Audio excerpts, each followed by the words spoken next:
গোটা রাজ্যের পাশাপাশি মালদাতেও শুরু হয়েছে প্রাথমিকের টেট। রবিবার এই পরীক্ষাকে ঘিরে কড়া প্রস্তুতি ছিল জেলা পুলিশ এবং প্রশাসনের। এরই মধ্যে মালদা কলেজের পরীক্ষা কেন্দ্রে 10 পরীক্ষার্থীর কাছ থেকে 10টি মোবাইল ফোন বাজেয়াপ্ত করল পুলিশ। মালদা জেলা প্রশাসন সূত্রে জানা গিয়েছে, মালদা জেলায় মোট 31,334 জন টেট পরীক্ষার্থী রয়েছেন। জেলার 70টি পরীক্ষা কেন্দ্রে পরীক্ষা হচ্ছে। 6টি কলেজ, 64টি হাই স্কুলে পরীক্ষা হচ্ছে। তবে হরিশ্চন্দ্রপুরে 1, 2, রতুয়া এবং কালিয়াচকের 3টি ব্লকে কোনো পরীক্ষা কেন্দ্র নেই। গোলমাল এড়াতে সেই ব্লকগুলিতে কোনো পরীক্ষা কেন্দ্র রাখা হয়নি। পরীক্ষা কেন্দ্রে বৈদ্যুতিক যন্ত্র নিয়ে প্রবেশ ঠেকাতে পরীক্ষার্থীদের হ্যান্ড মেটাল ডিটেক্টর দিয়ে তল্লাশি করা হয়। ফিঙ্গারপ্রিন্ট, ফেসিয়াল রিকগনিশন করা হয়। এছাড়াও পরীক্ষা কেন্দ্রগুলিতে সিসি ক্যামেরার মাধ্যমেও নজরদারি চালানো হচ্ছে।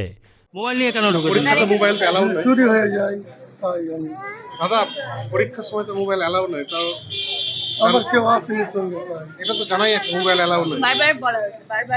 ফোনের লিঙ্ক আছে কি কোনো? না, কোনো ব্যাপার না। আমরা অনেক কিছু দেখতে পাই, চাকরি ক্ষেত্রে লিঙ্ক কল আসবে দেখতে পারবেন, মোবাইল খোলা থাকলে কল আসবে দেখতে পারবেন, কোনো ব্যাপার না। মালদা টুডে।